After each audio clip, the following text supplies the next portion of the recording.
AI 분야에서는 세계적인 석학이란 소문을 들었어. 만나고 싶어서 이렇게 쭉 줄을 선다고 하는데. 그 줄은 없고 챗GPT 기회인가 위기인가라는 책을 최근에 썼습니다. 기회가 되는 돈 벌만한 유망한 분야가 있어. 우리가 돈을 좀 많이 벌 수 이거 있어. 중요한 거네요. 흐름을 교수님이 직접 돈을 벌었는지가 궁금하고, 왜냐하면은 2020년 6월에 나오신 걸. 네, 맞습니다. 그때부터 이제 언제 팔았어? 최근에 봤습니다. 기술적인 의견이긴 하지만 더 얘기할까요? 네. 지금 재밌어. 재밌어. 재밌어. 이제 빨려 들어가고 있어 이렇게. 들어 재밌어. 엔비디아 주주들 지금 지금 거의 선전포 광고 왔어. 지금 흥미진진하고.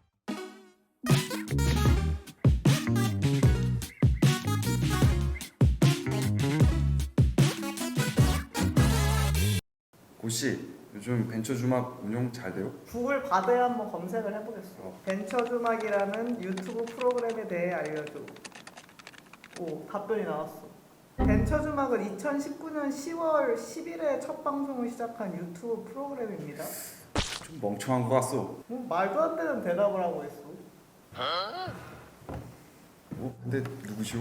저는 서민준이라고 합니다. 카이스트에서 자연어 처리 연구를 하고 있고요. 자연어 처리라는 게 혹시 뭔지 아시나요? 잘 모르. 한번 설명해 주시오.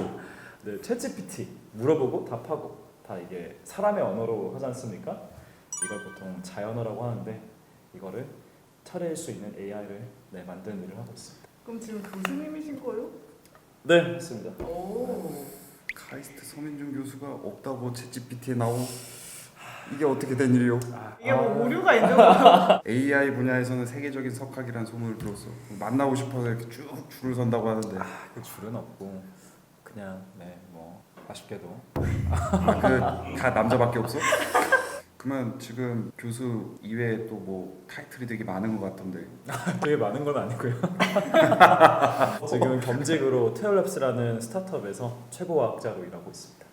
좀 학교에서 겸직을 하잖아요. 뭐 예를 들면 겸직 비중이 뭐 10%다 20%다 이렇게 하면은 그만큼 월급을 깎아서 그런 건 없습니다. AI가 되게 핫한 분야고 또 그걸 연구하시는 분인데 여러 스타트업에서 러브콜을 많이 받았을 것 같은데 그 중에서도 거기에 가신 이유는 무엇이요? 맞소. 그리고 교수를 때려치고 가면 더 돈도 많이 벌 것 같은데 왜 교수를 하고 겸직을 굳이 겸직하며 수자리는 못 넣는 곳이요? 월급까지 깎아가며 왜 그걸 하고 계시오? 이거 솔직하게 얘기하는 곳인 거죠?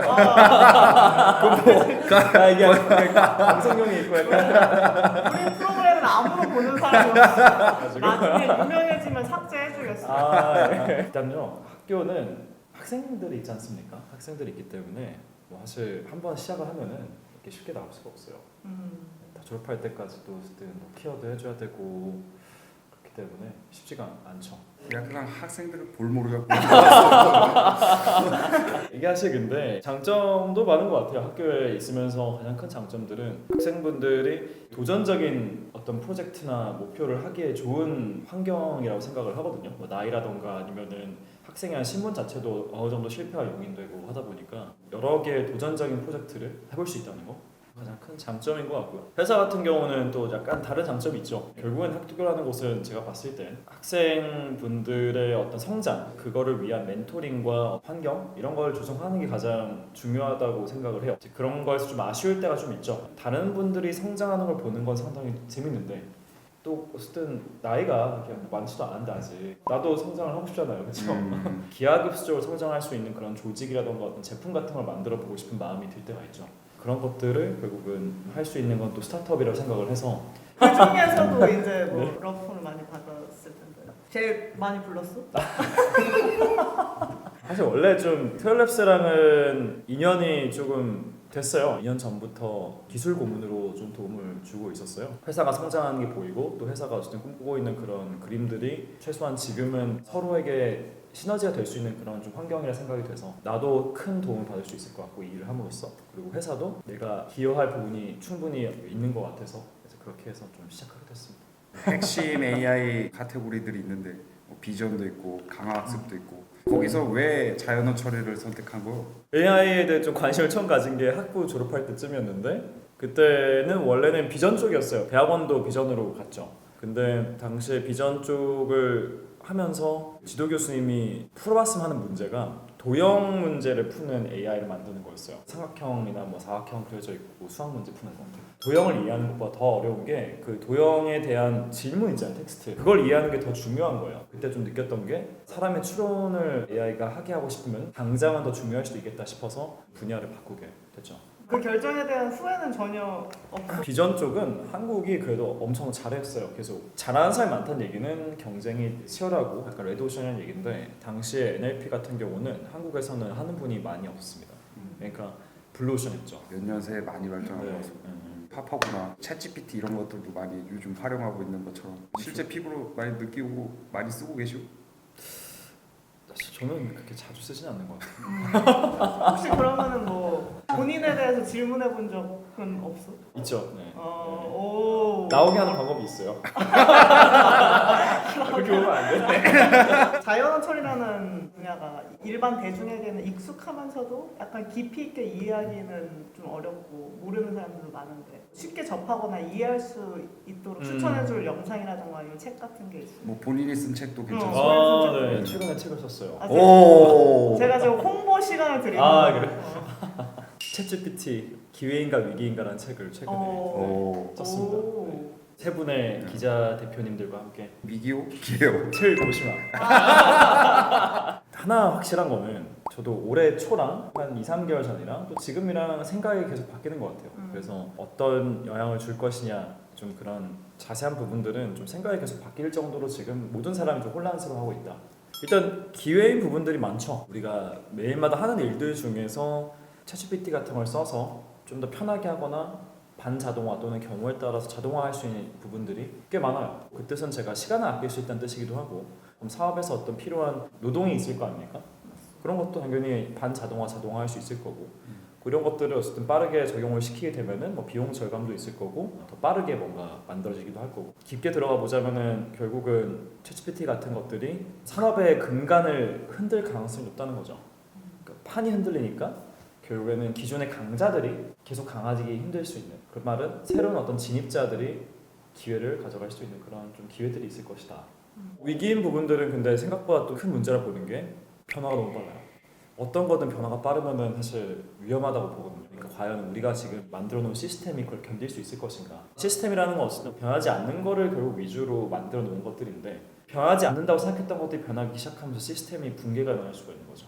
가장 단적인 예가 최근에 미국에서도 사실은 꽤 이슈가 됐지만 내년 미국 대선에서 어떤 언론 조작을 챗GPT 같은 걸 활용을 해서 훨씬 더 쉽게 할 수 있을 것이다 라는 우려가 많이 나오고 있어요. 대선의 결과도 사실 영향을 미칠 수 있다는 뜻인 거고 그런 것들이 하나 둘씩 나오고 있는 거죠. 얼마 전 포럼에서 발표한 걸 좀 봤는데 가정의 근간이 좀 흔들리고 국가 제도도 개편되고 부와 권력이 일부 소수에게 좀 집중될 수 있다고 그런 위험성을 좀 제시하였어. 거의 그 포럼 내용을 보면 국가 재앙 수준인데 거의 이런 격변의 시대에 우리는 어떻게 대처해야 하고 최악의 상황을 대비하자는 차원에서 일어날 수 있는 가장 안 좋은 일을 좀 얘기하는 거긴 한데 사실 개인 입장에서 준비를 한다는 부분은 이게 사실 개인 입장에서 할 수 있는 게 있으려나? 그냥 가만히 있어라. 거의 뭐그 쓰나미요. 쓸려가야 될 것 같소. 결국에는 어떤 판이 흔들리다는 뜻은 아주 격변을 한다는 뜻인 건데 원래는 우리가 아주 안정적이라고 생각했던 것들이 이게 위로든 아래로든 엄청 밸런스가 커지고 있는 상황인 거죠. 변동성이 커지고 있는 상황인 거고 변동성이 커질 때 결국은 가장 위험한 거는 어쨌든 하나의 올인한 상태일 것 같아요. 개인 입장에서는 좀 분산시킬 필요가 있는데 사실 이게 꼭 투자 관점에서 얘기를 하기보다는 많은 것들이 생각보다는 비슷한 개념이라 보긴 하거든요. 내 직업 왜 직업이 정말 하나에 아주 특화되어 있는 직업이에요. 그러면은 그것 말고 날 할 수가 없어요. 근데 변동성 때문에 이게 갑자기 가치가 내려간다고 한다면은 직업을 잃는 거죠. 사실 그러니까 이게 사람들이 그렇게 생각을 많이 못하는 경우가 많지만 내 시간을 어딘가에 쓰는 것도 투자고 내가 어떤 가정을 가지고 있는 것 자체가 사실 리스크가 클 수 있다는 거죠. 실제 투자 관점에서도 좀 중요할 수 있는 것 같은 게 얼마 전에 교육 회사 하나가 갑자기 주식이 폭락을 했었죠. 사람들이 온라인 서비스를 쓰지 않고 애들이 다 챗GPT한테 물어본다는 거예요. 또는 챗GPT를 공부한다거나 사실 실제로 공부할 수 있긴 하거든요. 뭐 영어로 대화하고 싶다 한 다음에 영어로 얘기해가지고 내 문법이 틀렸는지 물어볼 수도 있기 때문에 그러니까 이런 상황일수록 제가 봤을 때 하나가 앞으로 계속 정말 지금까지 잘했던 것처럼 잘할 것이다라는 가정 같은 걸 최대한 없애고 한 번쯤 좀 돌아볼 필요가 있다. 반대로 이제 위기를 얘기했으니 기회가 되는 돈 벌만한 유망한 분야가 있어. 우리가 돈을 이 좀 많이 벌 수 이거 있어. 중요한 거죠. 흐름을 무시할 수는 없으니까. 그러니까 우리는 그 속에서 돈을 벌고 싶어. 우선 그 전에 네. 교수님이 직접 돈을 벌었는지가 궁금하고 왜냐하면은 몇 년 전부터 또 연구를 했다 보니까 또 네. 본인만의 인사이트와 철학이 있을 거고 근데 뭐 기회를 발견하셨을 수도 있다고 생각하는데 공자 앞에서 글 쓰는 것 같은데 혹시 뭐 네. 개인적으로 들어봐야 뭐 되겠어. 주식 투자라던가 2020년도였던 것 같아요. 2020년도에 처음으로 GPT-3가 나왔어요. 일반 사람들은 잘 몰랐는데 연구계에 있는 사람들 중에 일부는 세상이 바뀌겠구나 라는 생각을 했던 것 같아요. 저도 그때 그 생각이 처음 들었고 이게 언제일지 모르겠지만 대형 언어 모델의 시대가 오겠다. 2020년 6월에 그걸 처음 느꼈던 것 같아요. 내가 이 사실을 알고 있는 건 뭐 비밀이랄 건 없죠. 근데 사실은 그것보다 좀 컸던 거는 확신이 있었던 거죠. 이게 잘 되겠다. 이 확신에 대한 어떤 아비트레이즈를 어떻게 레버리지 할 수 있을까에 대한 생각을 많이 했는데 잘 모르겠는 거야. 레버리지 할 수 있을지. 난 지금 세상에 올 건 알겠는데 어떻게 뭘 해야 되지? 그나마 할 수 있었던 거는 주식이었던 것 같고 그래서 그때는 엔비디아랑 마이크로소프트 같은 회사, 구글 같은 회사에 그 클라우드 회사랑 GPU 만드는 회사에 주식을 넣었었죠. 2020년 6월에 네. 넣으신 거예요? 네 맞습니다. 그때부터 이제 언제 팔았어? 최근에 봤습니다. 최근에 판 이유가 있어? 왜냐면은 많은 분들이 지금 들어가도 되냐 이게 우리가 주식 방송하다 갑자기 그래서 두 가지 이유가 있어요. 첫 번째 저는 전문가 아니다 보니까 목표 주가가 얼마인지는 제가 판단을 못하겠고 하나 알 수 있는 거는 이제 내가 갖고 있는 아비트레이션 없어졌구나. 두 번째는 조금 더 이거는 의견이 좀 갈릴 수 있는 얘기긴 한데 전 개인적으로는 엔비디아가 지금의 독점 체제를 계속 유지하기 어려울 거라 생각은 해요. 기술적인 의견이긴 하지만 더 이렇게 할까요? 네. 지금 재밌어. 그래요? 재밌어. 재밌어. 이제 빨려 들어가고 있어 이렇게. 재밌어. 엔비디아 주주들 지금 거의 선전포고한 거 왔어. 지금 흥미진진하고. 네, 그런 건 아닌데 아주 엔비디아는 잘할 거라 생각하고요. 앞으로 올라가길 바라고요. 보면은 이제 엔비디아라는 회사의 좀 역사를 보면요. GPU를 만들면서 성장한 회사고 지금도 GPU를 만들고 있죠. 팔고 있고. 아시는 분도 아시겠지만 정확히만 엔비디아는 디자인을 하는 회사입니다. 그래서 거기는 공장이 없어요. 엔비디아에서 디자인을 하면은 그걸 TSMC에 보내요. 지금은 전 세계 90%의 비메모리 반도체는 TSMC가 하고 있고 특히나 가장 좋은 반도체들은 거의 TSMC가 독점을 하고 있죠. 근데 엔비디아가 어떤 GPU 디자인을 잘했냐면은 원래 게임 GPU였어요. 사실 게임 때문에 GPU가 시장이 커지기도 했죠. 근데 게임 같은 경우는 이게 여러 가지 형태의 그 연산이 필요합니다. 게임이 아니라 사실은 뭐 일반적인 다른 종류의 연산이라 하더라도 GPU라는 게 여러 가지 방식으로 쓰일 수 있기 때문에 이제 그래서 그런 걸 GPGPU라 해가지고 일반적인 용도의 GPU다. 여기까지는 뭐 그냥 팩트고요 전부 다. 그래서 실제로 GPGPU라는 것을 활용을 해서 저희가 AI를 돌려요. 하나 좀 최근에 중요한 AI 연구에서 바뀐 게 뭐냐면은 원래는 저희가 한 2017년도 18년도까지만 해도 모든 사람들이 사용처에 따라 다른 모델을 만들었어요. 모델이 내부적으로 어떻게 돌아갈지가 사실 알 수가 없으니까 이런 걸 전부 다 서포트하는 GPU가 필요해요. 그러니까 즉 일반적인 모든 용도에 적합한 GPU가 필요하다는 얘기인 거죠. 그래서 쿠다라는 얘기도 들어보셨죠. 쿠다라는 것도 결국에는 정말 다양한 어떤 유즈 케이스들을 다 대응할 수 있는 그런 소프트웨어 라이브러리인 거죠. 그래서 어떤 사람들은 엔비디아의 가장 핵심 경쟁력은 GPU가 아니라 오히려 그 위에 있는 쿠다다라고 하는 사람도 있어요. 최근에 특히 2020년도부터 가장 크게 바뀌고 있는 게 뭐냐면은 AI의 지금 모든 모델들, 챗GPT며 바드며 하는 모든 모델들이 이것저것 다 써봤더니 하나의 모델이 그냥 가장 잘하더라라는 결론이 나왔어요. 이게 트랜스포머라는 모델인데 그 모델은 바꿀 필요가 없는 거예요. 그럼 모델이 고정돼 있으면은 모든 걸 잘하는 GPU가 필요한 게 아니라 그 모델에만 잘할 수 있는 GPU가 필요하다. 엔비디아가 이번에 그 새로 낸 GPU도 H100이라는 GPU인데 H100 트랜스포머 엔진이라는 게 들어가 있어요. 즉 트랜스포머만 전문적으로 돌릴 수 있는 그런 엔진인 거죠.